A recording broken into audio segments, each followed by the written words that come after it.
আমরা সবাই মুসলমান, কবরের প্যাসেঞ্জার। 2 দিন আগে আর পরে একদিন আমরা কবরে যেতে হবে কি যেতে হবে না? আজকে আমরা মুসলমানের সন্তান, আল্লাহ এই সুযোগটা আপনাকে আমাকে করে দিয়েছে, আজকের এই মাহফিলের সমাবেশে বসার মতন সুযোগ করে দিয়েছে। একটা সময় ছিল মুসলমান একসাথে বসে কথা বলতে পারছে না, মাইক দ্বারা আজান দিতে পারছে না, এমনকি আমার আল্লাহর বরত্ব সব আওয়াজ করে করতে পারছে না। আল্লাহ রাব্বুল আলামিন এই শাবানের সাথে আপনাকে আমাকে এই বড় ঈদগার মাঠের মধ্যে এই গভীর রাত্রে বসার সুযোগ করে দিয়েছেন। এই জন্য মাবুদের শুকরিয়া আমরা সকলে উচ্চ সুরে আদায় করব, সকলে বলি আলহামদুলিল্লাহ। আসুন ওই জন্য মাবুদের শুকরিয়া আদায় করি যিনি আপনাকে আমাকে বিশ্ব মানবতার মুক্তির অগ্রদূত, সাইয়্যিদুল মুরসালিন, ইমামুল মুরসালিন, রহমাতুল লিল আলামিন, শাফিউল মাজনুবিন, ওই নবীর উম্মত হিসাবে আল্লাহ কবুল করেছেন। ঠিক কি ঠিক না? আল্লাহ শুধু কবুল করে না, এই শাবানের ছাদের মধ্যে আপনাকে আমাকে জান্নাতের বাগানের মধ্যে বসার সুযোগ করে দিয়েছে। একটু গভীরভাবে চিন্তা করলে দেখা যায় মুসলমান শব্দটা অনেক গভীর। অনেক ত্যাগের বিনিময়ে আমরা ধর্ম পেয়েছি, অনেক ত্যাগের বিনিময়ে আমরা আজকে মুসলমান হয়েছি।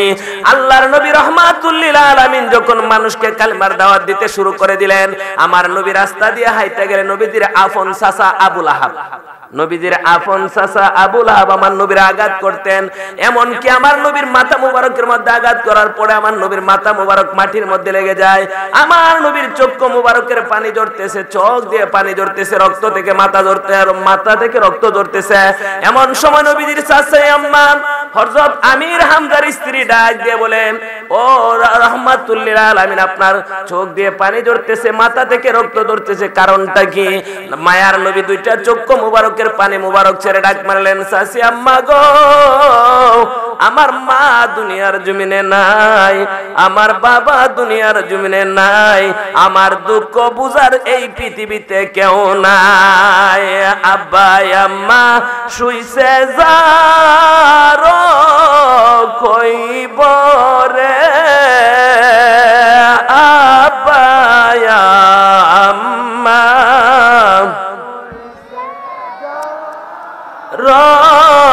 কইব রে, দুঃখ বলার জাগানা আইরে সংসারে, দুঃখ বলার জাগানা আইরে সংসারে, এত আদর করত যারা আমরা রে আল্লাহ। আজকে আমরা যারা মাহফিলের মধ্যে বসে আছি, আব্বা আম্মা অনেকের কবরে আছে না নাই? মনটাকে একটু নরম করুন, আল্লাহর কাছে শাবানের মাসে জুমার রাত্রে একটু আল্লাহর কাছে চান। আমার আল্লাহ ডাক মারলেন, বন্ধু আপনি জগৎবাসীকে জানায়া দিন। কি জানায়া দিন? আমার আল্লাহ বলেন, কুল ইয়া ইবাদিয়াল্লাযীনা আসরাফু আলা আনফুসিহিম লা তাকুনাতু মির রাহমাতিল্লাহ ইন্নাল্লাহা ইয়াগফিরুয যুনুবা জামিআ ইন্নাহু হুয়াল গাফুরুর রাহিম। আল্লাহ রাব্বুল আলামিন ডাক মারেন, জগতের মানুষ তোমরা শোনো আমার আল্লাহ কি কথা বলতেছে। আমার আল্লাহ ডাক দিয়ে বলে, বন্ধু জগৎবাসীরে জানায়া দিন, যারা গুনাহ করতে করতে পাহাড় সমান গুনাহ করেছে, ওই ব্যক্তিগুলি যদি শাবানের চাঁদ পাইয়া আল্লাহর নবীর প্রেম ভালোবাসা লয়া দুইটা চোখের পানি ছেড়ে দেয়, আমার আল্লাহ আমি আল্লাহর রহমতের দুনিয়ার মধ্যে একটা জোশ এসে যায়। আমি আল্লাহ বান্দা বান্দির চোখের পানির দিকে তাকায়া তার জীবনের সমস্ত গুনাহ খাতা আমি আল্লাহ মাফ করে দিই। শুধু আমি আল্লাহ তাদের গুনাহ মাফ করে দেই না, তারারে যারা কুলে কাকে ধারণ করে আদর করে লালন পালন করে কবরে শুয়ে গেছে, আমি রাব্বুল আলামিন ওই আত্মীয় স্বজনদেরকেও কবরে জান্নাতের সুসংবাদ দিয়ে দেই। আল্লাহ রাব্বুল আলামিন আপনাকে আমাকে এমন নিয়ামত দান করেছে, যেই নিয়ামতের জন্য আল্লাহর নবী এত কষ্ট করেছেন, মুসলমান বানানোর জন্য, মানুষকে শান্তির পথে ডাকার জন্য। আল্লাহর নবী রাহমাতুল লিল আলামিন দুনিয়ার জমিনে আসে নাই 2500 বছর আগে। কতদিন আগে? আরো জোরে বলেন কতদিন? আর নবীজি আরো 2500 বছর পরে আসবো এই দুনিয়ায়। আপনার আমার শান বোঝানোর জন্য আমার আল্লাহ কত ঊর্ধ্বে নিছে, আখির নবীর উম্মতের শান কত। আমরা আজকে এখানে মাহফিলে বসতে পেরেছি, এই শাবানের সাদে আল্লাহ আপনাকে আমাকে মাফ করতে পারে কি পারে না? মুসা আলাইহিস সালাম একটা গহীন জঙ্গলের মধ্যে গেলেন, যেখানে মানুষ বলতে কিছুই নাই, এমন একটা জায়গার মধ্যে গেছেন। মুসা নবী জলিল কদর নবী, গরম নবী, ঠিক কি ঠিক না? মুসা আলাইহিস সালাম গহীন জায়গার মধ্যে যাওয়ার পরে দেখতেছে কে যেন গভীর জঙ্গলের মধ্যে ডাকে, আল্লাহ আল্লাহ আল্লাহ আল্লাহ আল্লাহ আল্লাহ আল্লাহ আল্লাহ আল্লাহ। একবার বাবুলে না রে তোর হইব রে মরওয়ান, আল্লাহ আল্লাহ আল্লাহ। একবার বাবুলে না রে তোর হইব রে মরওয়ান, তুই মরিলে সঙ্গের সাথী, তুই সাথী পাইবে না একজন। একবার বাবুলে না রে তোর হইব রে মরওয়ান, আল্লাহ আল্লাহ আল্লাহ। ও মনরে বন্ধু বান্ধব শত শত, মাতা পিতা যতই দেখো কেউ হবে না তোমার সাথী মনরে।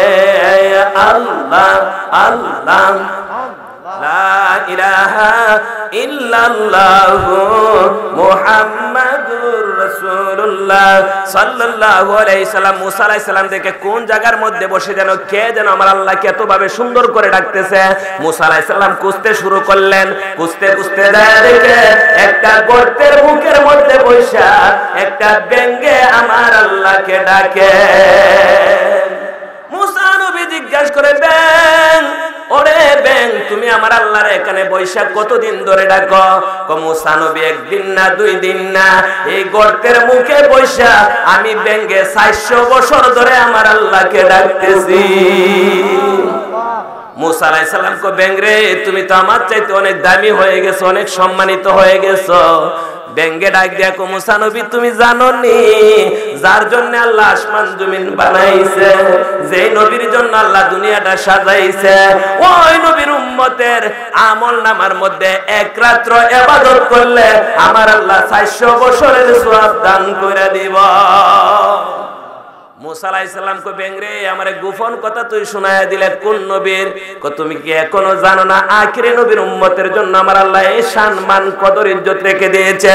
আমার আল্লাহর দরবারে মুসা আলাইহিস সালাম আরজি করলেন, রব্বুল আলামিন যে নবীর উম্মতের আমল নামায় এক রাত্র ইবাদত করলে 400 বছরের সওয়াব পাওয়া যায়, ওই নবীর দেখার জন্য আমি মুসার মন বেকাল হয়ে গেছে। আমার আল্লাহ কো, মুসা নবী 2500 বছর পরে আমার বন্ধু কদম রাখবে, তুমি কেমনে দেখবা? আমার মুসা আলাইহিস সালাম ডাক দেয়া, আল্লাহ তুমি তো কোন নবীর কোন মানুষের মনের আশা রাখো না, আমার আশাটা তুমি পূরণ করে দাও। আমার আল্লাহকে আমার বন্ধুরে দাওয়াত করে আরো শাদিমের মধ্যে আনবো, ওই সময় তুমি আমার বন্ধুরে দেইখা তুমি মুসা নবীর মনের স্বাদ মিটাইবা। এমন নবীর উম্মত আপনার আমার সামনে যে রাত্র আসতেছে ভাগ্য রজনী, আগামী রবিবার দিবাগত রাত্রে আমরা 2টা রোজা রাখবো অথবা 3টা রোজা রাখবো। যারা 3টা রোজা রাখেন আগামী শুক্রবার দিন আজকালকে, যারা 3টা রোজা রাখেন কালকে দিন গিয়া রাত্রে সিহরি খেতে হবে। যারা 2টা রোজা করেন আগামী শনিবার দিন গিয়া রোজা থাকতে হবে এবং সোমবার রবিবার দিন গিয়া রাত্রে ইবাদত করতে হবে। 2টা রোজা ধারণ করবেন। যদি একটা রোজা ধারণ করেন, 2টা রোজা ধারণ করেন, পূর্ণ একটা বছর ইবাদত করার সওয়াব আল্লাহ দান করে দিবেন। আমি জানতে চাই, আমি আমার কথার মধ্যে চলে গেলাম। বাবারা ভাইয়ের আমরা মুসলমান হয়েছে এই দয়াটা করছে কেন? আরো জোরে বলেন। আল্লাহ দয়া করে কত দামি করে দিয়েছেন, ইজ্জতওয়ালা করে দিয়েছেন। আজকে আমরা মাইক দ্বারা যেভাবে মনে হচ্ছে আলোচনা করি, একটা সময় আমার নবী এইভাবে মাইক দ্বারা আলোচনা করতে পারে না। মক্কার কাফের মুশরিক বেঈমানরা আমার নবীর আঘাত করছে কি করছে না? বাবারা ভাইয়েরা, একটা ছেলের নাম ছিল আব্দে উজ। দেবদেবীর নাম রাখতেন। আব্দেউজের বয়স মাত্র 6 থেকে 7 বছর বয়স। কিন্তু আমার নবীর বিপক্ষে যখন নবীজির চাচা আবু লাহাব সহ বিভিন্ন মানুষ যখন আমার নবীকে আঘাত করতে শুরু করলেন, আব্দেউজ ডাক দিয়া কো মক্কার মানুষ, তোমরা যে নবীরে আলামিন বলে ডাকো, ওই নবীরে কেমনে তোমরা আঘাত করো? উনি তো কাউকে কষ্ট দেয় না, কারো এই দুনিয়ার জমিনে কোনো মানুষকে কষ্ট দেয় না, কারো বিপক্ষে গীবত করে না। তোমরা কেন মুহাম্মদের বিপক্ষে এমন ভাবে কাজ করতে শুরু করে দিয়েছ? ওই আব্দেউজের কথাটা তার চাচা উমাইয়া বংশের লোক ছিল, যারা আমার নবীর কথা শোনার সাথে সাথে তাদের শরীরের মধ্যে আগুন লেগে যাইত। আব্দেউজ ডাক দিয়ে কো চাচা, যে রহমাতুল লিল আলামিনের কাছে গেলে মানুষ শান্তি পায়, যাকে আলামিন বলে ডাকে, আমি আব্দেউজের মনে চাই ওই নবীর গোলামি করার জন্য। আব্দেউজের চাচা ডাক দিয়ে বলে, বাতিজা বুঝতে পেরেছি মুহাম্মদের জাদু তোমার মধ্যে লাগছে। ডাক দিয়ে কো না চাচা, আমি সত্য কথাটা বলছি, কো তোমাকে জানাইয়া দিলাম, ওই মুহাম্মদের কালিমা যদি তুমি পড়ো, আমার বাড়ি থেকে তুমি বিতাড়িত হয়ে যেতে হবে, এই সংসার থেকে তুমি ত্যাগ করতে হবে। এবার নীরবতা পালন করতেছেন। কিছু না কিছুদিন যাওয়ার পরে এই আব্দেউজের অন্তরের মধ্যে আমার নবীর মহব্বত তৈরি হয়ে গেল। কালিমার মালা পড়তে শুরু করলো। নীরব যখন হয়ে গেছে, গভীর রাত্রে আমার নবীর প্রেম ভালোবাসা নিয়ে আল্লাহর নামের জিকির করে। হঠাৎ করে চাচা উমাইয়া বংশের লোক বাড়ির ঘরের পাশ দিয়া চলে যায়। এমন সময় দেখে আব্দেউজ গভীর রাত্রে আমার আল্লাহর সাথে কালেকশন লাগাই দিছে। আব্দেউজের চাচা দরজা আওয়াজ দিলেন, আব্দেউজ দরজা খুলো।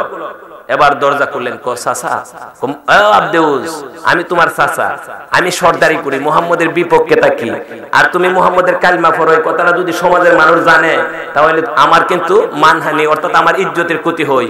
তুমি নীরব হয়ে যাও, আর কালিমা পড়িও না, মুহাম্মদের নাম আর তোমার মুখে নিও না।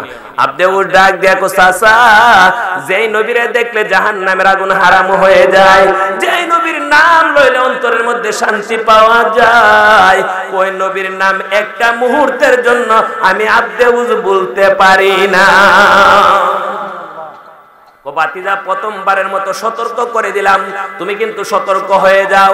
এবার দেখা যায় একবার, দুইবার, তিনবার তারে সতর্ক করার পরেও আব্দেউজ আমার নবীর প্রেম পরে ভালোবাসা কালিমার মালা পরে শুরু করে দিলেন।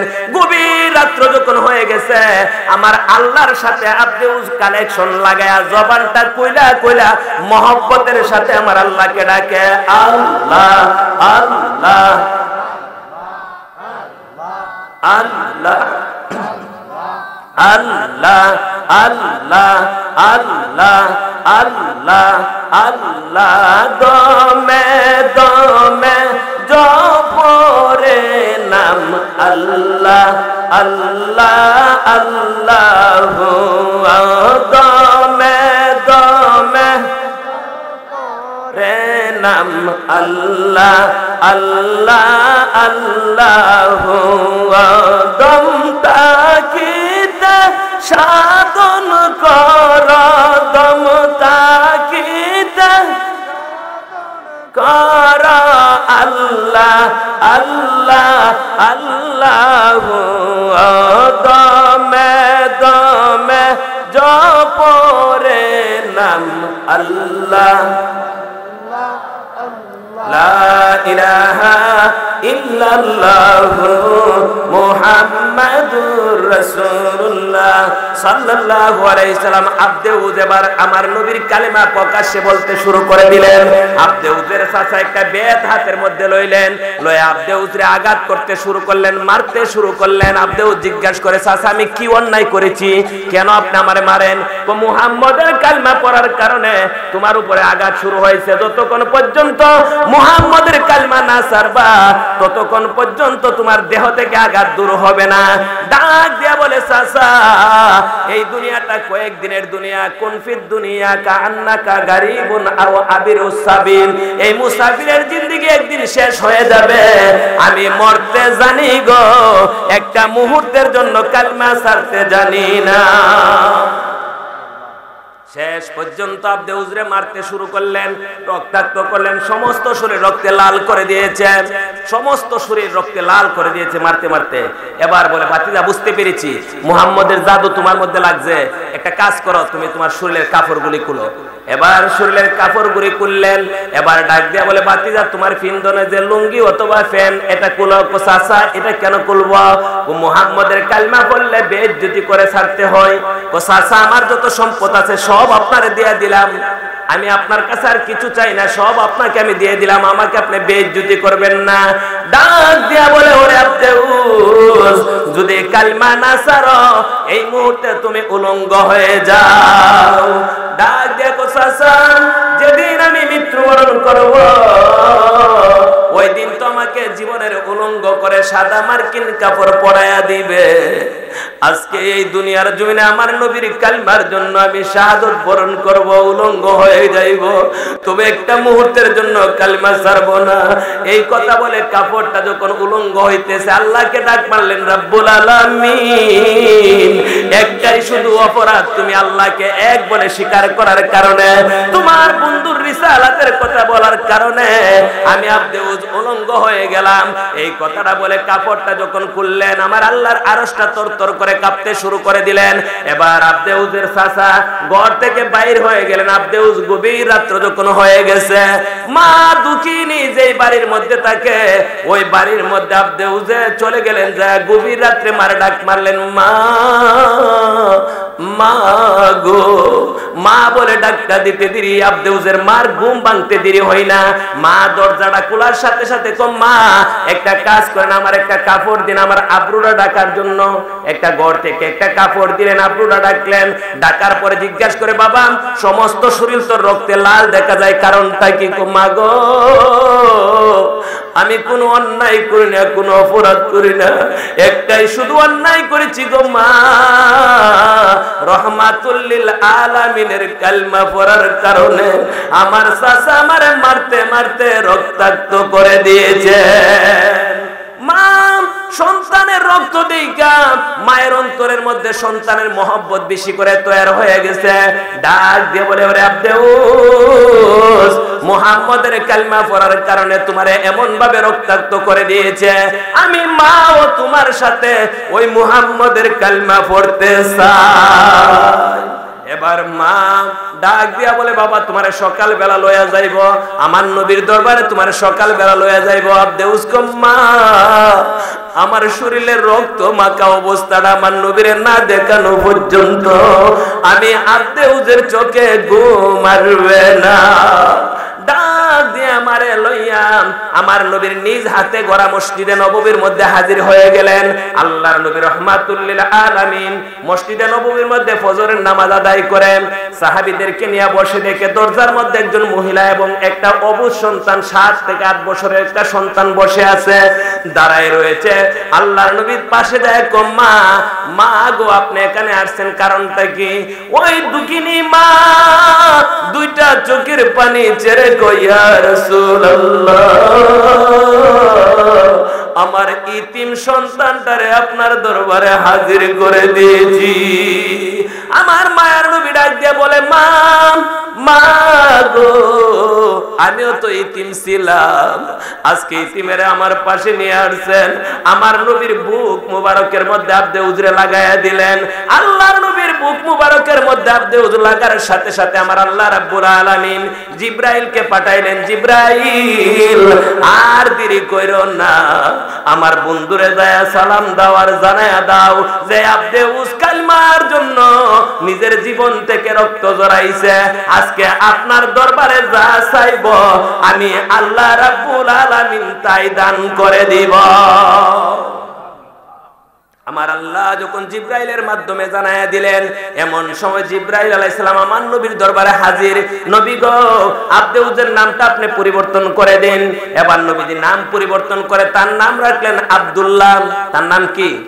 আব্দুল্লাহ রাখার পরে আমার নবী কো আব্দুল্লাহ আজকে কি চাইবা চাও, যা চাইবা আমার আল্লাহর দরবার থেকে তোমার জন্য মঞ্জুর হয়ে যাবে। আব্দুল্লাহ ডাক দিয়া কো নবী গো আপনার দরবারে কি চাইবো? আমি ঘরের পাগল না, বাড়ির পাগল না, এই দুনিয়ার সৌন্দর্যের পাগল না, আমি আপনার কাছে জানতে চাই মরণের মধ্যে কোন মরণটা উত্তম মরণ।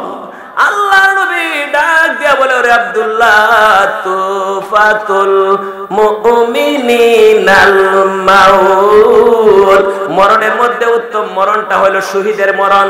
যারা শহীদ হয়ে যায় ধর্মের জন্য, দিনের জন্য, আমার আল্লাহ রাব্বুল আলামিন তাদেরকে বিনা হিসাবে জান্নাত দান করে দেন। আব্দুল্লাহ ডাক দিয়ে নবী, ও মায়ার নবী, আর ঘর সাজাইতে চাই না, বাড়ি সাজাইতে চাই না, আপনার দরবারে আমার আরজি, আমার লাগে একটু দোয়া করে দিন, আল্লাহ যেন আমার মরণটা শহীদি মরণ দিয়া দে। আমার নবী কো যাও, আমার আল্লাহর দরবারে আরজি করলাম, কো ইয়া রাসূলুল্লাহ, শহীদি মরণ হোক এটা আমি চাই, তবে মরণের বেলা যেই নবীর জন্য আমার জীবনের সবগুলি ত্যাগ করলাম, ওই নবীরে দেখতে দেখতে আমার মরণ হবে নি। আল্লাহ আল্লাহ। যারা দয়া করে দাঁড়ায় আছেন, দয়া করে বসে পড়ুন, দয়া করে বসার ব্যবস্থা করে দিন। আল্লাহ আল্লাহ আল্লাহ আল্লাহ আল্লাহ। তোমার বানাইব গলার মালা, তোমার গলার মালা। আল্লাহ আল্লাহ আল্লাহ।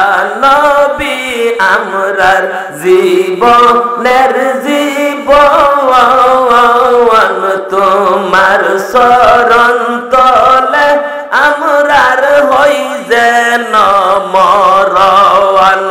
আল্লাহ আল্লাহ। নবী আমরার জীবনের জীবন, তোমার শরণ তলে আমরার হই যেন মরণ। মানব জীবন ধন্য হইত নবী আপনার শরণে, মানব জীবন ধন্য হইত নবী আপনার শরণে। তোমার বানাইব গলার মালা। আল্লাহ আল্লাহ আল্লাহ আল্লাহ। বকুল ফুলের মালা গাপিয়া রাখছে মুর্শিদ, সুযোগ পাইলে দিব ফরায়া। আল্লাহ আল্লাহ। লা ইলাহা ইল্লাল্লাহু মুহাম্মাদুর রাসূলুল্লাহ সাল্লাল্লাহু আলাইহি সাল্লাম। এবার আব্দে আমার আল্লাহর কাছে দোয়া করলেন শহীদি মরণের জন্য।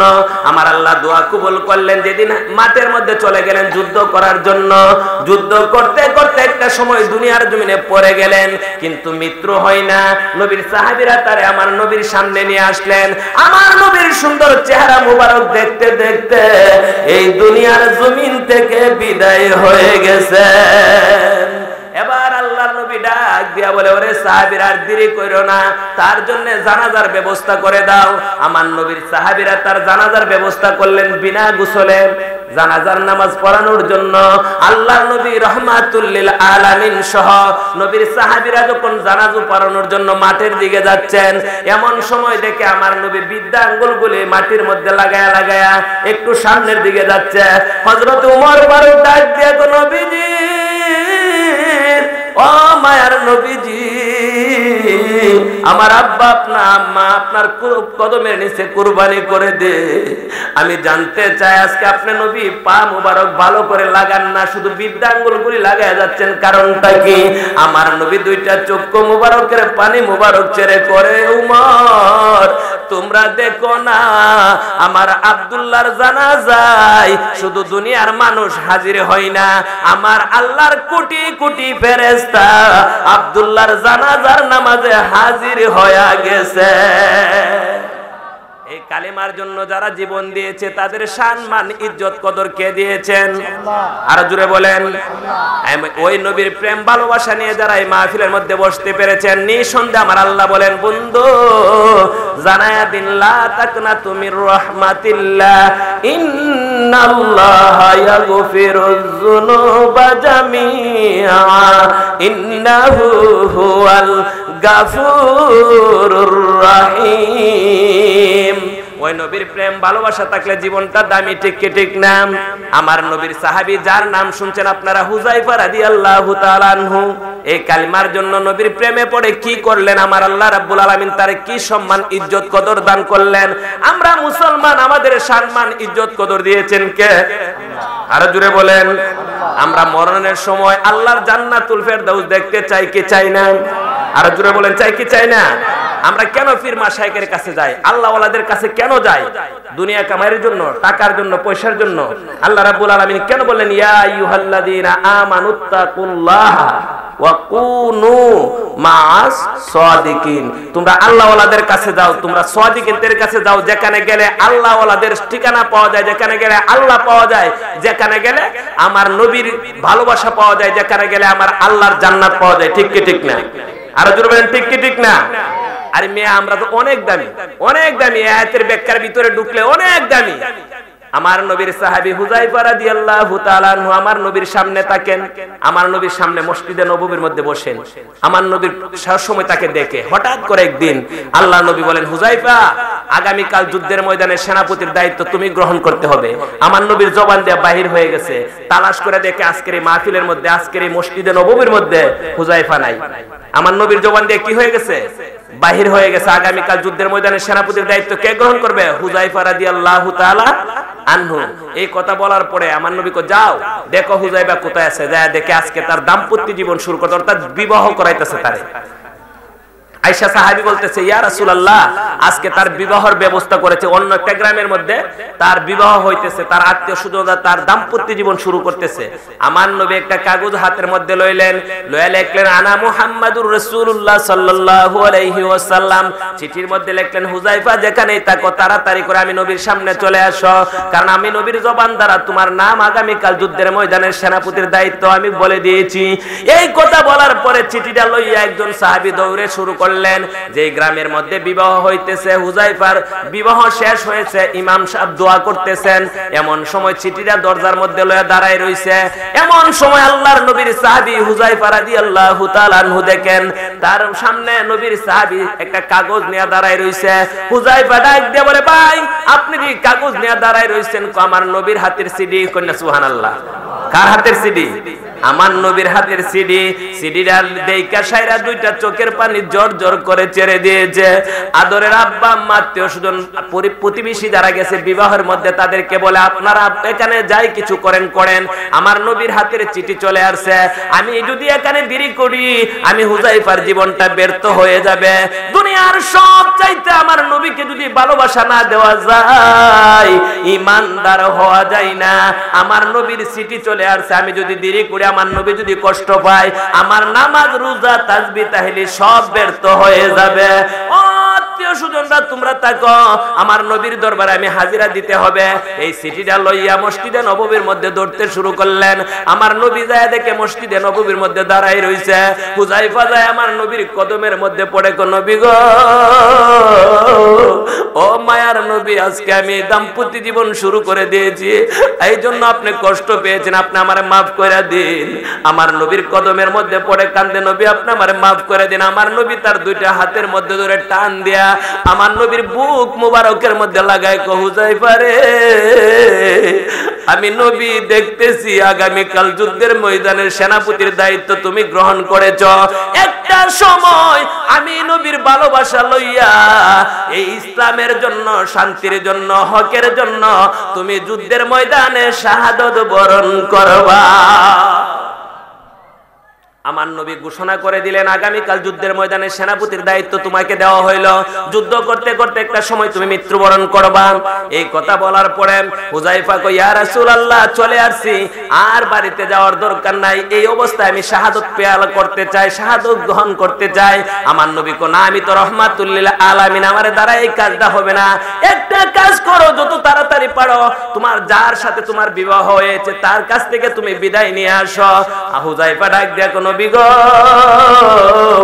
এই মার তো তার সাথে আমার বাদন হয়েছে, তার সাথে আমার দেখা সাক্ষাৎ হই না। যদি তার সাথে দেখা সাক্ষাৎ হই, কথাবার্তা হই, মনের যদি আকর্ষণ বেড়ে যায়, তার সাথে দেখা করতে যায়, যদি সময় লস হয়ে যায়, আপনার ভালোবাসা যদি কমে যায়, আমি হুযায়ফার এই জীবনটা ব্যর্থ হয়ে যাবে।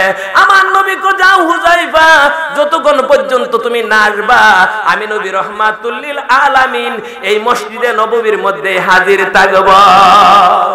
ডাক দেয়া, কোন বিগো, আপনার ভালোবাসা দুনিয়ার সব চাইতে বেশি না দেওয়া পর্যন্ত মুসলমান দাবি করা যায় না, ইমানদার দাবি করা যায় না। লা ইউমিনু আহাদুকুম হাত্তা আকুনা হাব্বা ইলাইহি মিন ওয়ালিদিহি ওয়া ওয়ালাদিহি ওয়ান নাসি আজমাইন। ও নবীজি, আমি হুযায়ফা সব চাইতে বেশি আপনি নবীরে ভালোবাসি, আমি বিদায় নেওয়ার জন্য যাইব না। আমার নবী কো, যাও তুমি বিদায় নিয়ে আসো।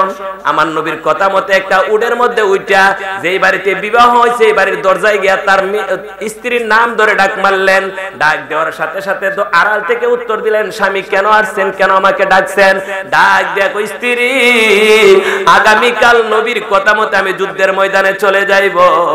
একটা সময় হইতে পারে যুদ্ধ করতে করতে এই দুনিয়ার বাজার ভেঙে যাবে, আমি পরপারের প্যাসেঞ্জার হয়ে যাব।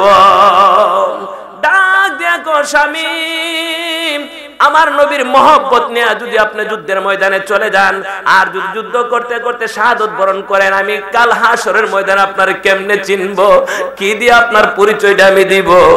নবী গো, আমার স্বামী, আপনি একটু নিচে নামেন, আমি একটু খেদমত কইরা দেই, কাল হাসরের ময়দানে আমার আল্লাহর দরবারে আমি শহীদের স্ত্রী বলে পরিচয় দিতে পারব।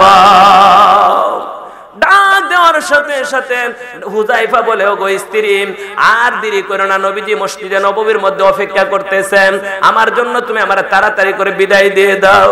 হুযায়ফার স্ত্রী আড়াল থেকে কান্দে, স্বামী, বিবাহ হয়েছে, দেখা সাক্ষাৎ হই না, আজকে কার জীবন থেকে চাই স্বামীকে দূরে পাঠানোর জন্য? জীবনে কোনোদিন আলিঙ্গন হয় না, দেখা সাক্ষাৎ হয় না, একটু নিচে নামেন, আমি একটু খেদমত কইরা দেই আপনাকে। আমার মায়ার নবীর কথা মতে হুযায়ফা একটু নিচে নামলেন, একটু পানি দিয়া দুইটা কদম মুছে বলতেছে, স্বামী, আমি আপনার খেদমত করার মতন একটু সুযোগ করে দিন, এবার বলে তাড়াতাড়ি করে বিদায় করে দাও। এবার ডাক দিয়া বলে, স্বামী গো, যুদ্ধের পোশাক পরিয়া যদি কেউ দোয়া করে, দোয়া করার সাথে সাথে আমার আল্লাহর দরবারে দোয়া কবুল হয়ে যায়। আমি স্ত্রী আপনার নিয়ে একটু দোয়া করতে চাই, আপনি শুধু আমিন বলবেন। হুযায়ফা কো, তাড়াতাড়ি করো। হুযায়ফার স্ত্রী দুইটা হাত তুলে আমার আল্লাহর দরবারে আরজি করলেন, রব্বুল আলামিন, আমার স্বামী নবীর পক্ষে আগামীকাল যুদ্ধের ময়দানে চলে যাইবে, আমার স্বামীরে আল্লাহর পক্ষে নবীর পক্ষে ছেড়ে দিলাম, আল্লাহ আমার স্বামীরে বীর বিক্রমের মতন যুদ্ধ করার তৌফিক দান করে দাও। হুযায়ফা বলে, আমিন। দ্বিতীয় নাম্বার বলে, আল্লাহ আমার স্বামীরে আমার নবীর পক্ষে হাজার হাজার কাফের মুশরিক বেঈমানকে দুনিয়ার জমিন থেকে বিদায় করার মতো তৌফিক ক্ষমতা দান করে দাও। হুযায়ফা বলে, আমিন। তিন নাম্বার, আল্লাহ তোমার কাছে আরজি, আমার স্বামী আবার যেন যুদ্ধ করে আমার কাছে ফিরে আসতে পারে। হুযায়ফা দুইটা হাত ছেড়ে দিয়েছে, আমিন বলে নাম। হুযায়ফার স্ত্রী কো, স্বামী, দুইটা দরখাস্ত করলাম, আপনি আমিন বললেন, তৃতীয় নাম্বার দরখাস্তর সময় আমি বললাম আল্লাহ যেন আপনাকে সুস্থ দেহ লয়ে ফিরাইয়া দেয়, আপনি আমিন বললেন না, কারণটা কি? হুযায়ফা ডাক দিয়া কই, স্ত্রী,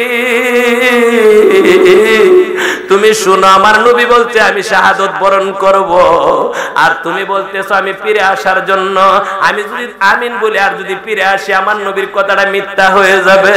আমি হুযায়ফার মতন হাজার হাজার হুযায়ফা দুনিয়া থেকে বিদায় হইতে পারে, আমার নবীর কথা মিথ্যা হইতে পারে না। আহমদ নবীর তোমার মোহাম্মদ নবীর নামটি তোমার সদাই জপে মোর মনে কাঙ্গালে রই দনগ সেদিকে বানা জানে আহমদ নবীর নামটি তোমার মোহাম্মদ নবীর নামটি সদাই জপে মোর মনে কাঙ্গালে রই দনগ মোরশেদ কে বানা জানে আল্লাহ আল্লাহ। দয়া করে একটু সামনে আসেন, পিছনের জায়গার ব্যবস্থা করে দিন না। আল্লাহ আল্লাহ আল্লাহ আজরাইল শাহ মনে কারা কোন সময় যে পরে দরায় আজরাইল শাহ মনে কোন সময় যে পরে দরায় সেই সময় নে দয়াল নবী সেই সময় নে দয়াল নবী সামনে পাব আপনার কাঙ্গালে রই দনগ মুর্শিদ কে বানা জানে আল্লাহ। দয়া করে একটু সামনে আসেন, পিছনে যারা আছে জায়গার ব্যবস্থা করে দিন। আল্লাহ আল্লাহ আল্লাহ আল্লাহ আল্লাহ আল্লাহ যেমন বলে আল্লাহ আল্লাহ কাদাইলা যে